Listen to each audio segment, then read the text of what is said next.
tardes, público asistente. Hoy es nuestra 13ª jornada. 13ª jornada del Centro de Estudios Conciencia Crítica que funciona en este lugar que es el Colegio de Profesores de Chile, sección regional. Hoy día nos corresponde presentar un tema cuyo título es Poesía y Mística, con el agregado de 3 conceptos: escritura, cuerpo y palabras. Tengo buena memoria. Y esta presentación está a cargo de nuestro amigo, compañero, escritor, poeta, bueno, muchas más cosas, artista de la música.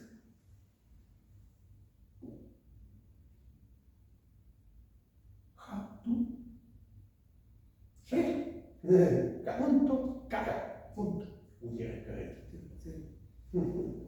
Es un agrado siempre tenerte aquí en estas jornadas, porque si bien no han llegado todos los que debieron ya, porque la hemos difundido.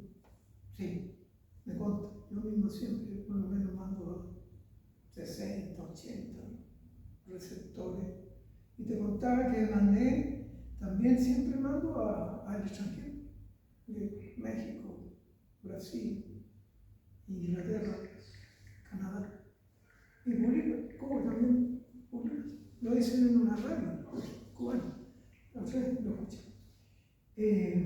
Por lo menos hay difusión. Se sabe que se realizan estas jornadas, estas actividades en el campo de la cultura, aquí en la sede del Colegio de Profesores, como centro de estudio conciencia crítica que se mantiene en pie.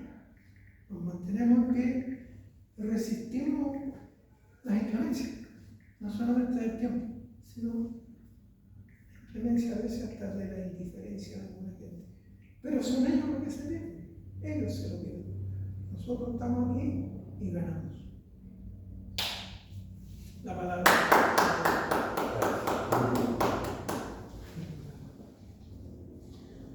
Hablar de mística y poesía implica inevitablemente hablar de cuerpo, escritura y palabra.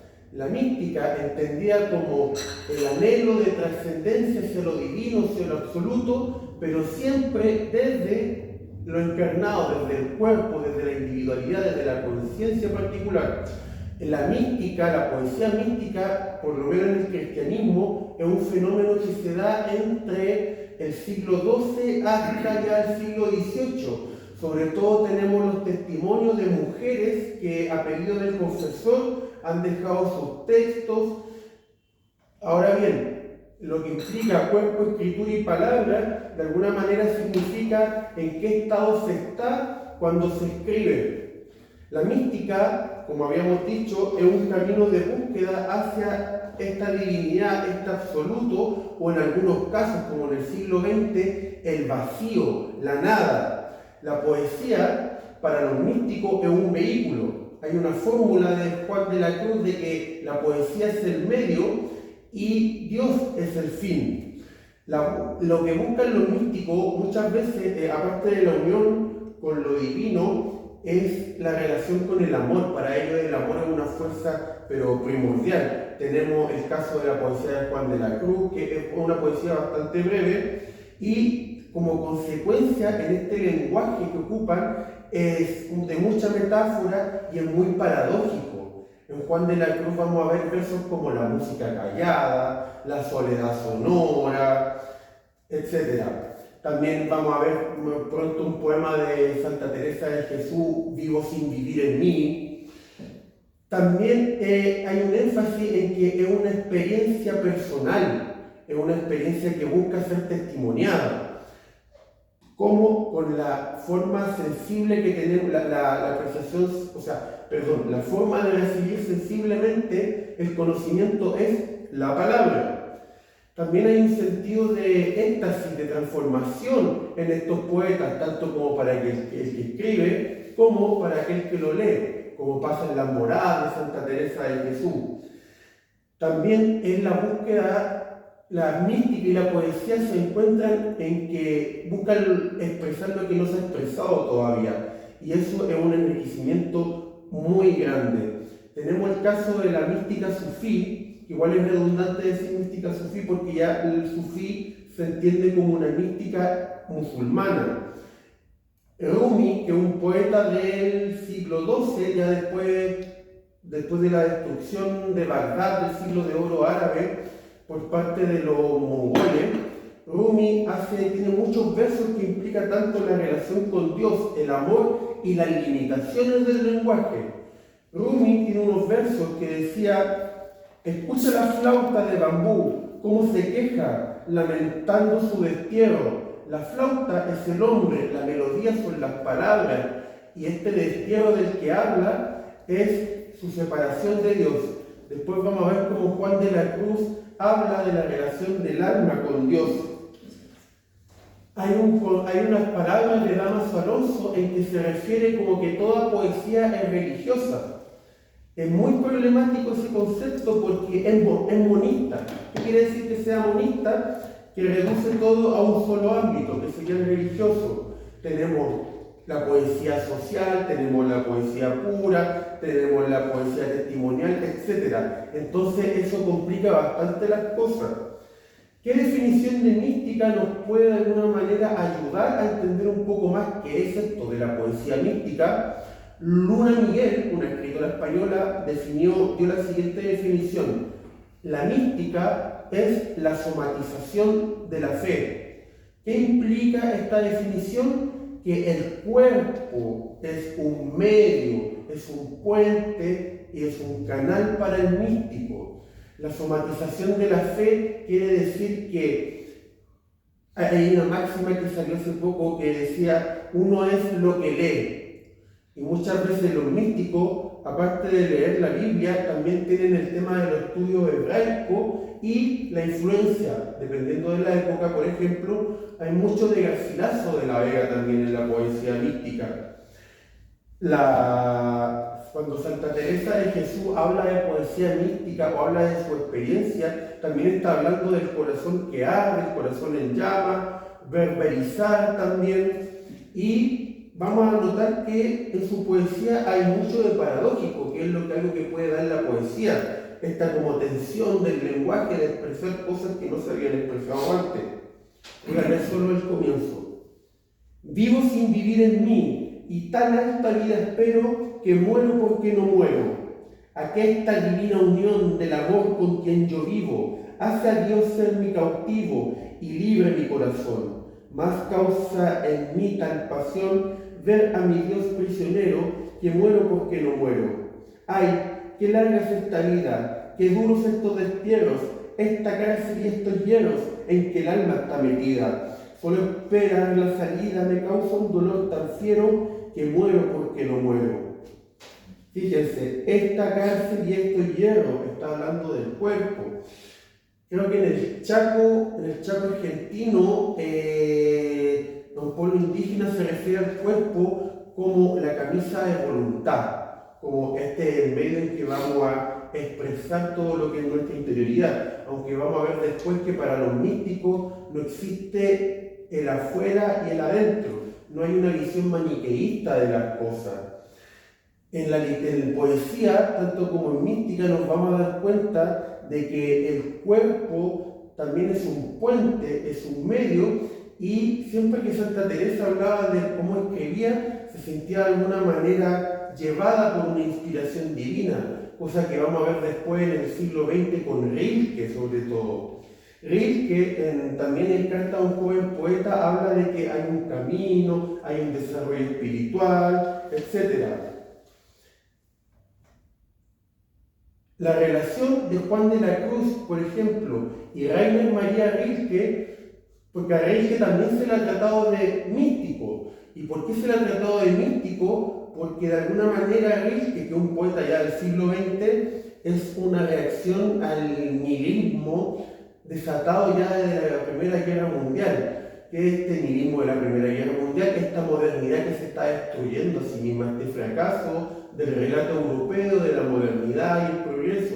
Y Rilke tiene que ver eso, tiene que ver esa destrucción europea. Voy a poner tres ejemplos mejor. Primero voy a leerle el Cántico Espiritual, solo el comienzo. El Cántico Espiritual, Juan de la Cruz lo empieza a desarrollar cuando está en prisión. Es tomado cautivo por ser un carmelita reformador. ¿A dónde te escondiste, amado, y me dejaste con gemido? Como el ciervo huiste habiéndome herido, salí tras ti clamando y era sido. Pastores, los que fuerdes, allá por las majadas al otero, si por ventura pierdes aquel que yo más quiero, decirle que adorezco, peno y muero. Buscando mis amores, iré por estos montes y riberas, ni cogeré las flores, ni temeré las fieras, y pasaré los fuertes sin fronteras. Buscando mis amores, iré por estos montes, ni cogeré las flores, o sea, no se va a distraer, está en busca de esa unión. Ahora bien, hay dos cosas que tiene el cántico espiritual. Nos está contando la relación de un amado y una amada, pero en el fondo está hablando de la relación del alma y Dios, de la separación que el místico busca a través del cuerpo, porque nos vamos a dar cuenta que todo ejercicio espiritual es un ejercicio sobre el cuerpo, y también la fuerte influencia del Cantar de los Cantares de Salomón, que es como el texto erótico de la Biblia.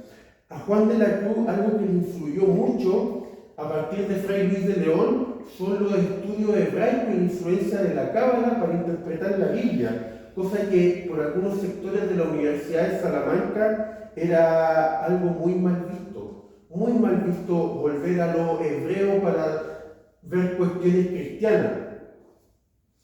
Voy a saltar unos siglos y voy a ir a la primera elegía del Duino de Rainer Maria Rilke, que tiene en común con el cántico espiritual, que las dos empiezan con una pregunta. La pregunta estructura todos estos poemas largos.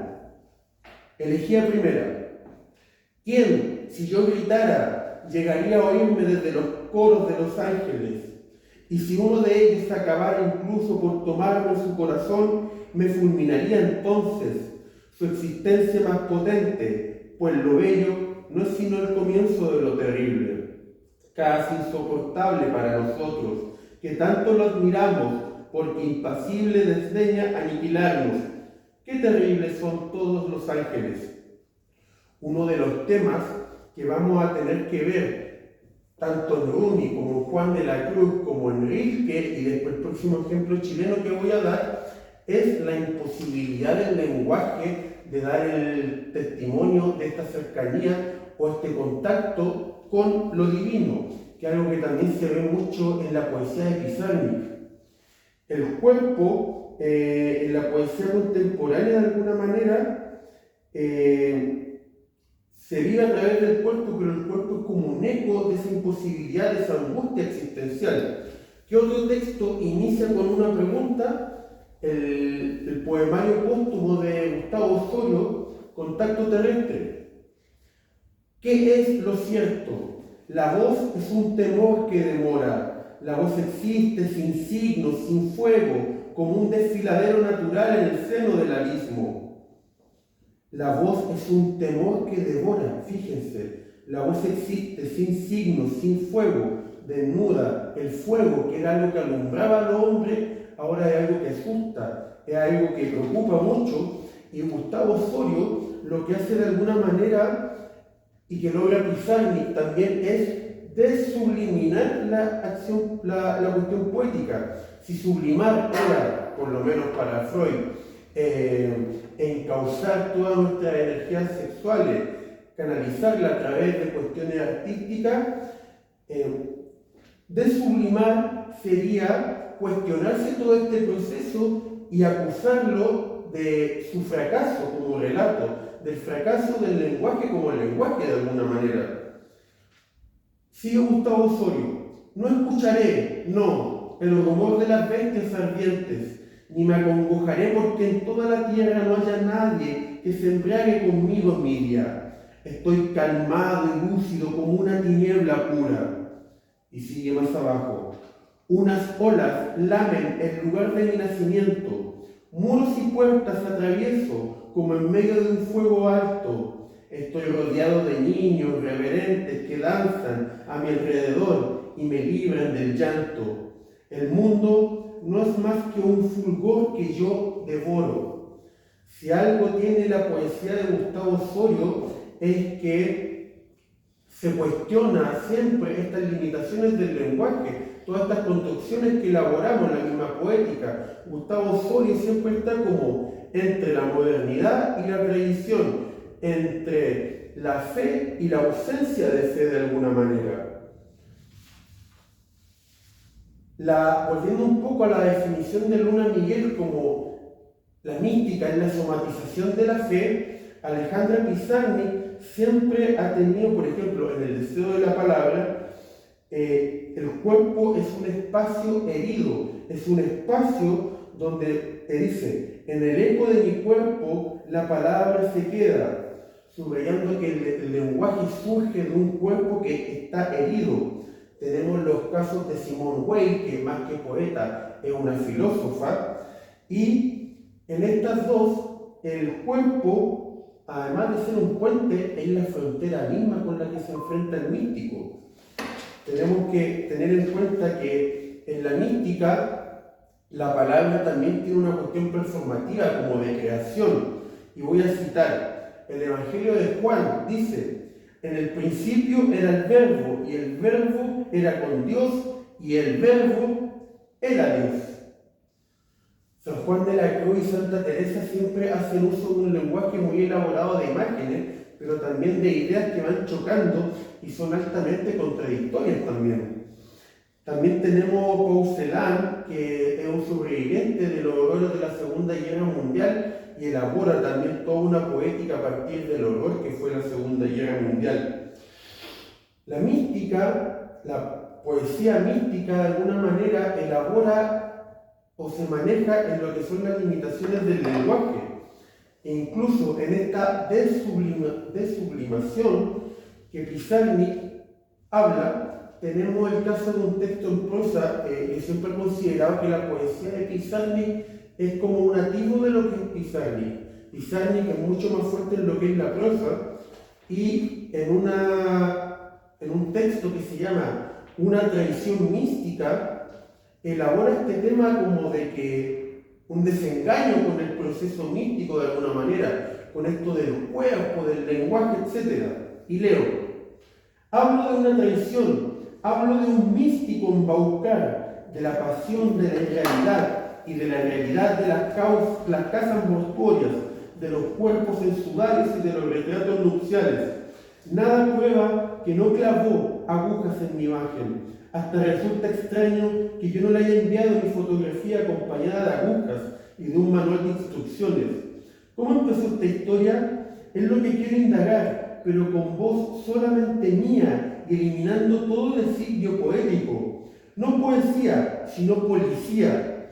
Como una madre que no quiere dejar irse decía a su niño que ya está nacido, así su absorción silenciosa. Yo me arrojo en su silencio, yo, ebria de presentimientos mágicos acerca de una unión con el silencio.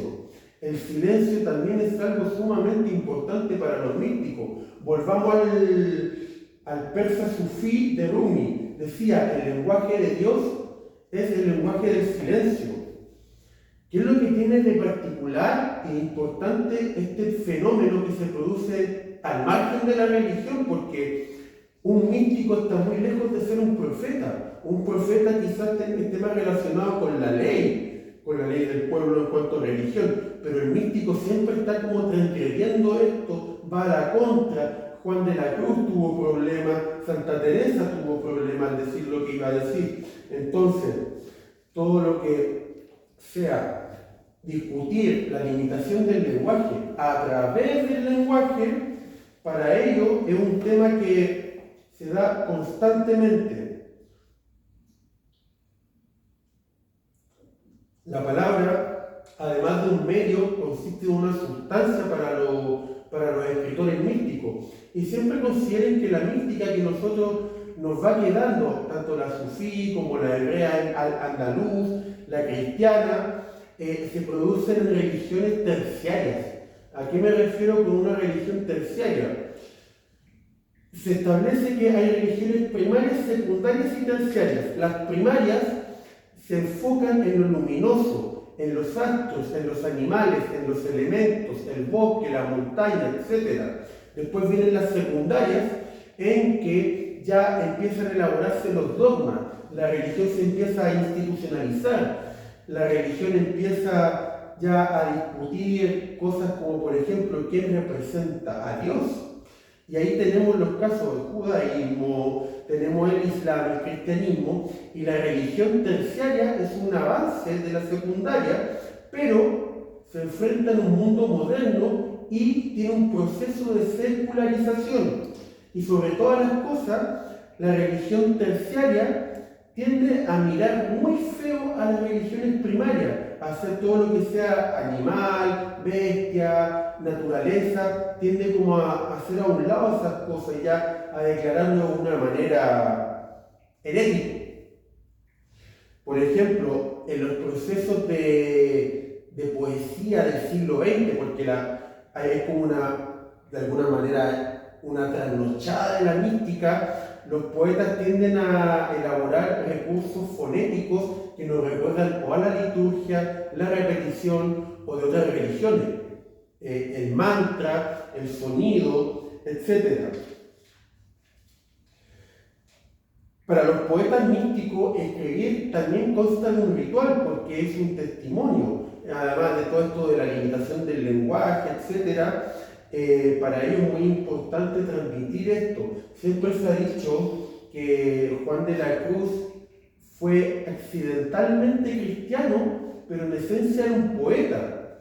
Y eso es algo que, claro, podríamos estar discutiendo harto rato. Porque claro, hay un contexto histórico católico del siglo XVI, de la Reforma, la Contrarreforma, etc.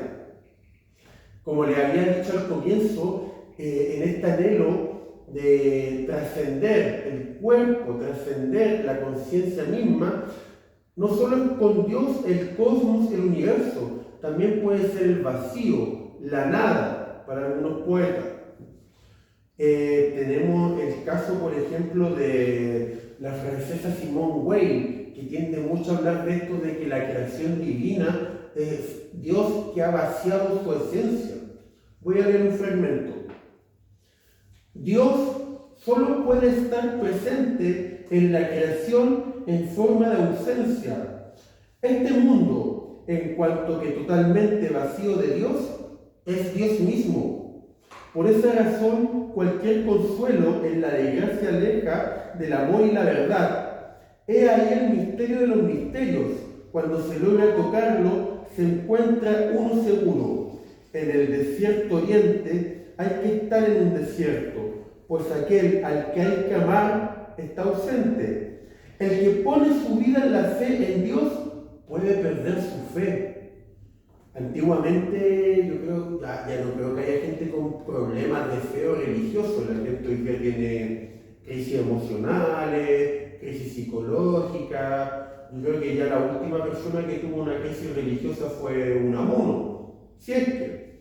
Entonces, volviendo a esto, ¿qué es lo contingente o lo atingente que tiene la poesía mística? La poesía mística se relaciona mucho con las vanguardias del siglo XX en cuanto utilizan procesos que pueden ser similares. La escritura automática y el devenir de conciencia, sobre todo, los procesos que vemos elaborados, por ejemplo, en un James Joyce, por ejemplo, la poesía más vanguardista, el surrealismo, por ejemplo. Muchos críticos han tratado de releer a poetas del siglo XX de vanguardia como si fueran místicos. Sobre todo el caso de Vicente Aleixandre. Vicente Aleixandre, que es un poeta español que siempre se ha dicho que lo mejor que ha hecho el surrealismo francés fue la poesía de Vicente Aleixandre en España. Y lo que alimenta, lo que potencia estas características es que el siglo XX dio la capacidad de que se fomentara el irracionalismo y el individualismo. Esos dos pilares son fundamentales para entender las vanguardias. Ahora bien, es muy difícil hablar de irracionalismo porque si yo dijese, no, es que Santa Teresa de Jesús escribió su poesía al margen de la razón, pero de verdad ella no puede diferenciar el artículo del sustantivo o no saber que está escribiendo una lira cuando lo está haciendo. Un pintor que pinta de manera automática podría diferenciar sin que lo supiera el rojo del amarillo, del azul. Entonces siempre hay que tener cuidado cuando se hable de hacer las cosas al margen de la razón, sino más bien de un irracionalismo de diseño. El surrealismo, etcétera, todo lo que son las vanguardias. La mística, de alguna manera, también ve los vestigios en este siglo XX, como había dicho con Pizarnik, porque Pizarnik aborda el tema del cuerpo, aborda las limitaciones del lenguaje, y voy a leer un pequeño fragmento de un poema que es de Extracción de la piedra de la locura. La extracción de la piedra de la locura era un procedimiento médico en el cual se pensaba que extrayendo una parte del cerebro se solucionaba la locura. Pero en Pizarnik, aparte de la metáfora tomada del medievo, representa el fracaso de este mismo proceso de tratar de sanarlo. Rápido, tu voz más oculta se transmuta, se transmite, tanto que hacer y yo me deshago. Te excomulgan de ti, sufro, luego no sé. En el sueño el rey moría de amor por mí. Aquí, pequeña mendiga, te inmunizan y aún tienes cara de niña, varios años más y no le caerás en gracia ni a los perros. Mi cuerpo sabría el conocimiento de mi estar y de mi ser confusos y difusos. Mi cuerpo vibraba y respiraba, según un canto ahora olvidado. Yo no era aún la fugitiva de la música, yo sabía el lugar del tiempo y el tiempo del lugar. En el amor yo me abría y ritmaba los viejos gestos del amante, heredera de la visión de un jardín prohibido. La que soñó, la que fue soñada, paisajes prodigiosos para la infancia más fiel. A falta de eso, que no es mucho, la voz que injuria tiene razón. Esto de que él soñó y que fue soñar recuerda mucho a Jorge Luis Borges en algunos de sus cuentos. La mística se siguió manifestando de alguna manera en el siglo XXI con procesos virtuales, por ejemplo la escritura colectiva, la continuación de algunos desarrollos del siglo XX en cuanto a escritura automática, devenir de conciencia, o haciendo paráfrasis con lo que es Juan de la Cruz y Santa Teresa. Ahora, algo importante que se me pasó a decir es que, sobre todo en Juan de la Cruz, hay una sacralización de lo profano. Las cosas más mínimas, más terrenales, más banales, son elevadas. Los poetas místicos beben mucho de lo popular, y eso es sumamente importante para entender de dónde viene la poesía, de dónde, qué es lo que leen. ¿Qué es lo que leen los poetas místicos? Además de la Biblia, los estudios hebraicos y la poesía que les toca en su época. Ahora, tenemos por ejemplo el caso de una Soledad Fariña en Chile que hace un tema de la mística, pero es más su relación con el vacío, con la nada, etc. Entonces, entendiendo esto de poesía y mística, siempre hay que tener en cuenta que la mística no sé si sería un tratamiento, un género literario no es, una forma mucho menos. Y voy a ejemplificar con música. La sonata es un plan más que una forma, porque ninguna sonata es igual a otra, ni ninguna se apega al plan original. Pero si es un tratamiento, quizá, por ejemplo, la fuga. El contrapunto es una forma de tratamiento de la música. Y de esta manera, los poetas místicos, yo creo que ya no hay místicos después ya de la Segunda Guerra Mundial, no hemos visto ningún poeta místico. como Simón Weil, un Rilke, un Juan de la Cruz, Santa Teresa. Entonces, quería ir cerrando esto leyendo a Simone Weil de nuevo, la filósofa francesa. Si pensara que Dios me envía el dolor por un acto de su voluntad y por mi bien, creería hacer algo y descuidaría el uso principal del dolor, que es el de enseñarme que no soy nada. Por eso, no hay que pensar en nada semejante, pero hay que amar a Dios a través del dolor. Debo amar, no ser nada.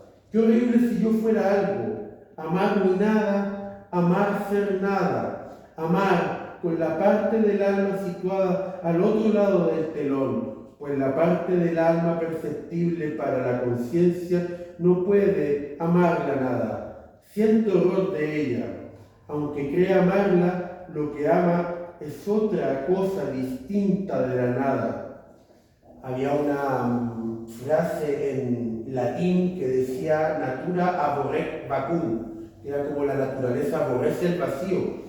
Aquí nos encontramos con el caso contrario, totalmente opuesto. La poesía mística, entonces, para tener como una idea de qué es poesía mística y qué no es poesía mística, es el anhelo de trascendencia, pero siempre teniendo en cuenta que se está en un cuerpo, en una limitación, que también es un ejercicio de voluntad.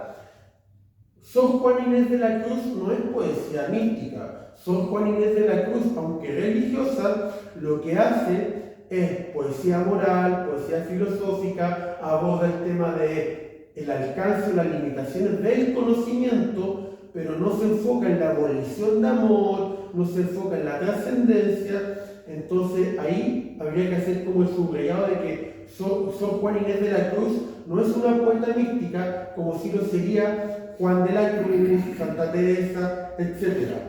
Entonces, la mística, como la somatización de la fe, se aleja mucho de este concepto de Dámaso Alonso, de que toda poesía es religiosa, o como dijo otro poeta, el poeta lo que hace es un soliloquio con lo divino. La mística es esta cosa producida al margen, ya casi como una disidencia de lo que son las grandes religiones.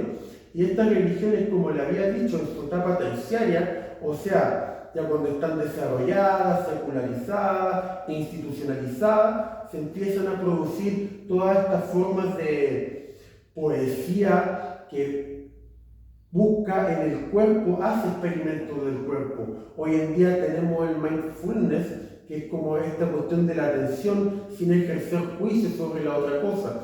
Entonces, volviendo un poco para ir cerrando, la mística siempre considera lo trascendente, pero bajo la limitación del cuerpo y bajo la limitación de la palabra. La palabra como lo sensible del concepto. ¿Alguna pregunta? Cuestión, usted lo veo muy bien. ¿Se finí? ¿Sí? Vaya. Sí. Sí. Entramos en el diálogo, en la conversación. En la deliberación. Me gusta la palabra conversación. Converso. Claro. Bueno, hay varias. Yo tengo una pregunta un poco básica.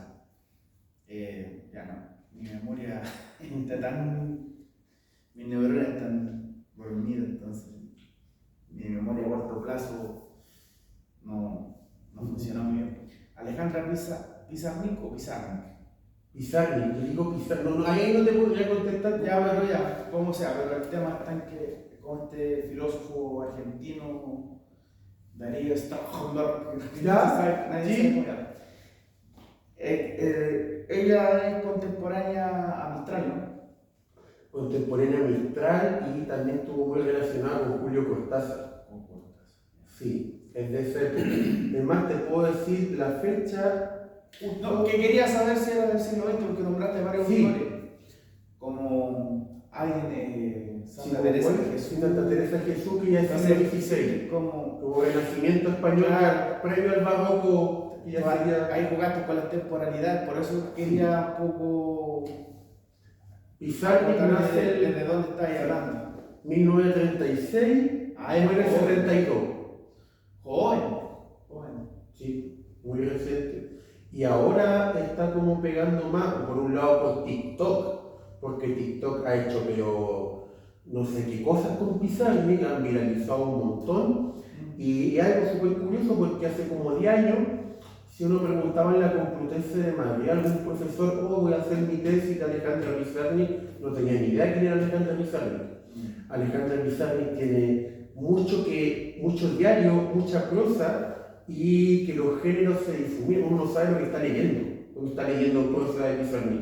No sabe si es cuento, si es no tiene idea de lo que está pasando. O sea, te cuesta encasillarlo. Cuesta mucho encasillarla, sí. Su poesía yo diría que es como un atisbo de lo que ha hecho en total. Y otra cosa es que era alguien que leía mucho. Ella ya a los 18 años ya estaba leyendo Heidegger y toda su literatura es un diálogo con lo que ella lee. La influencia del momento. Claro, hay como una somatización de la lectura. Claro, ella si lee a Foucault te va a hablar de las relaciones de poder, o que es normal. Si lee a Marx te va a hablar de otra matriz o perspectiva. Claro. Interesante. Sí, esa era mi pregunta, gracias por aclarar esa mundana duda. Está bien. Lo que estaba tratando de compendiar, digamos, porque hay una cantidad de nombres, por una parte, y de partida también la ponencia contempla 5 expresiones, 5 palabras: poesía, mística, y cuerpo, escritura, palabra. Entonces uno siempre trata de amalgamar de alguna manera en pos de una comprensión más cabal del fenómeno que se está explicando, que se está desarrollando. Y estaba yo mismo pensando que de alguna manera todo ser humano en algún minuto es místico, tiene estados místicos, tránsitos místicos, focos místicos, principalmente cuando cavila, cuando medita, sobre todo en estado y en espacio de silencio. Entonces se produce un fenómeno que sería interesante capturar, porque a propósito del silencio, que también habla, digamos, la realidad, porque es parte de la realidad. Me estaba acordando de un verso del joven Neruda, cuando dice: déjame que te hable también con mi silencio. Ese poema es el verso de cuando tenía 16, 17 años, digamos. Ya pensaba, expresaba así, captaba y lo transmitía. Déjame que te hable también con mis silencios. El silencio habla, el silencio dice. Está el tema de la fe. Estaba recordando que hace un tiempo tuve una larga conversación con un obispo de este país. Y una de las preguntas que él me hace, después de unas horas de conversar, creo que fueron 2 distintos temas, él, sabiendo, sin que yo se lo hubiese dicho, que yo tenía una filosofía, por así decirlo, un concepto de la vida, que no iba por el lado de lo religioso exactamente, digamos, no siendo un anticlerical, por ejemplo. Entonces él me pregunta, en algún minuto me dice: ¿usted está en la fe? Pero en una pregunta cuestionadora, ¿qué pasa con usted? Digamos, ¿usted es materialista, es ateo, qué sé yo? No, no esa parte, pero me pregunta en algún minuto: usted está en la fe. Y cuando me despide, me dice, bueno, lo que puedo darle, entregarle, es mi bendición. Y me da la mano. Cuando me despide, la puerta. Bueno, ese tipo de situaciones con las que uno se va encontrando y desencontrando en la vida. Creo que el tema es bastante amplio, siempre con la idea también de capturarlo en su esencia, y que a uno le queden claros algunas ideas, algunos conceptos. Me estaba acordando de Fray Luis de León, por ejemplo, cuando traduce libremente el Cantar de los Cantares y es sancionado y va 5 años a prisión. Este religioso agustino, ¿no? Él era agustino, de la orden de los agustinos. Y yo lo he seguido, bueno, por razón además de escuela, ¿no? A Fray Luis de León, sobre todo ese poema magistral, Oda a la Liberalidad, en que este hombre religioso se hace o se va haciendo, y lo dice en sus versos, un hombre que cuestiona de alguna manera su propio mundo, que lo ha formado. Dice, qué descansada vida del que huye del mundano ruido, el que se va, el que huye a ese lugar que es placentero, digamos, que es la naturaleza, que es lo material. Entonces, y lo otro que, a propósito de visión, se cuenta que cuando porque él era maestro también de clase, ¿no? Sí. Cátedra, le dice a sus estudiantes, después de 5 años, como decíamos ayer, es decir, él hace caso omiso de los 5 años de prisión, no que continuamos, como decíamos ayer, y que una risa. Entonces, esas actitudes, bueno, Garcilaso, el carpe diem, la liberación, vivir el día, ¿no? Entonces, son actitudes cuestionadoras también de modos de vida y de conceptos ya establecidos, o no digo esclerosados, sino que